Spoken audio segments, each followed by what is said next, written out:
Alright, brainiacs, buckle up because it's about to get funky. I'm Hugo, buzzing and bold, no guts, no glory, let's pounce on today's mind blower. Here's a riddle for your noodle. What legendary war kicked off when a prince stole a queen and ended with the sneakiest wooden surprise ever built by humans or horses? Drum roll in your brain, please. Today, it's the Trojan War, from Greek myths and maybe just maybe real history. Let's roar and explore. This one is wild and crazy. For real. First, the basics. The Trojan War is a famous story about the Achaeans, that is a fancy word Homer used for the Greeks, fighting the city of Troy. Troy was near the Dardanelles, a skinny strip of sea in northwest Turkey that connects waters like a watery zipper. Perfect geography word of the day unlocked. How did this all start? A golden apple, 3 goddesses, and a big choice. Paris of Troy judged a beauty contest and picked Aphrodite, who promised him Helen, the most beautiful woman. Problem: Helen was already married to Menelaus of Sparta. Uh-oh, that is a recipe for drama stew. When Helen sailed off with Paris, her old suitors, who had sworn an oath to protect her marriage, teamed up under Menelaus' brother Agamemnon. Teamwork makes the scheme work. Let's go wild. The Achaean all-star team was stacked. Achilles, super fast and super fierce. Odysseus, king of clever. Ajax the greater, big and brave. Diomedes, boom, Nestor, wise old coach vibes.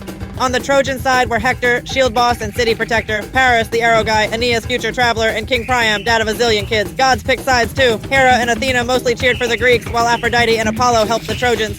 Talk about a cosmic soccer match. Hakuna Matata, but like cooler. Now pause for a moment. The Iliad, the big famous poem, is not the whole war. Surprise, it covers just a few days in the 10th year. The main drama is Achilles getting super mad when Agamemnon takes his friend Briseis, and that meltdown puts the Greeks in trouble. Patroclus borrows Achilles' armor and fights like a hero, but then Hector stops him. Achilles returns with shiny new armor from the god Hephaestus. They duel, Hector falls, and King Priam bravely begs for his son's body. The poem ends with a funeral, not with the city burning. Whoa! And now, hold on to your fur. This next bit is bonkers. The famous Trojan horse story is not in the Iliad. The full wooden wheeze gets told later. One big version is in Virgil's Aeneid. The Greeks pretend to sail away and build a giant wooden horse, hiding warriors inside. A smooth talker named Sinon tricks the Trojans into rolling the horse into the city. Party time. Then at night, creak, creak, surprise! The Greeks pop out and open the gates. Sneakiest stowaways ever. Naysayers were right all along. Before the horse, there were prophecies. The Greeks needed special things to win. Heracles' bow, carried by Philoctetes, Achilles' son, Neoptolemus, had to join. The sacred Palladium statue of Athena had to be stolen, and even the old bones of Pelops had to be fetched. This war ran on strategy and sacred checklists, not just muscles and spears. Perfectly perplexing, right? Here's a brain teaser for you. Why did the siege last so long? Ancient writer Thucydides says the Greeks likely could not surround Troy the whole time. They did raids, grew food, and the Trojans still got help from friends inland. No total blockade. So the horse was a shortcut, a trick play to end the game fast. Coach Athena drew it on the chalkboard. Okay, switching rivers. During the final night, very sad things happened in the city. Kings were lost, families broken, and there was sacrilege. People hurt others at temple altars, which was a huge no-no. In stories after the war, storms and shipwrecks hit many Greeks on their trip home. The idea is simple: do wrong things in holy places and the sea gets angry. Ajax the Lesser is punished and some leaders never make it back. Moral of the myth: respect the gods and the rules, or the ocean will give you a timeout. Speaking of wild stuff, check this out. Aeneas escapes Troy with his dad and his kid carrying their tiny household gods.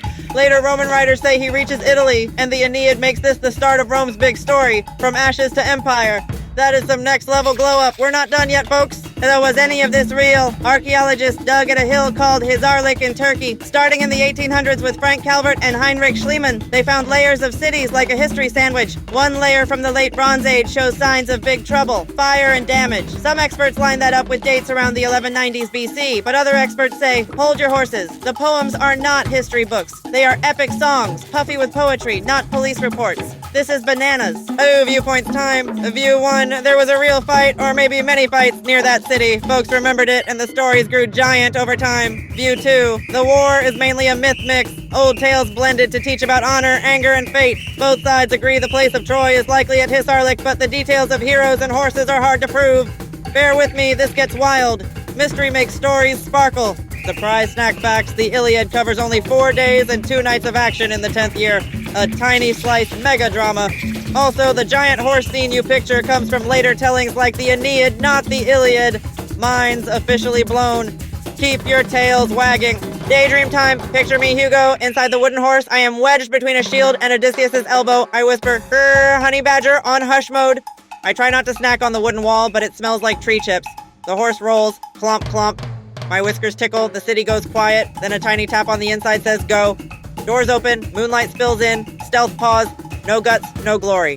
Whoa, sneaky as a shadow, buzzed and ready. Okay, back to reality. Counter question. What if the Trojans listen to Cassandra and burn the horse? Maybe the city survives, maybe the stories change, maybe there is no long trip for Odysseus.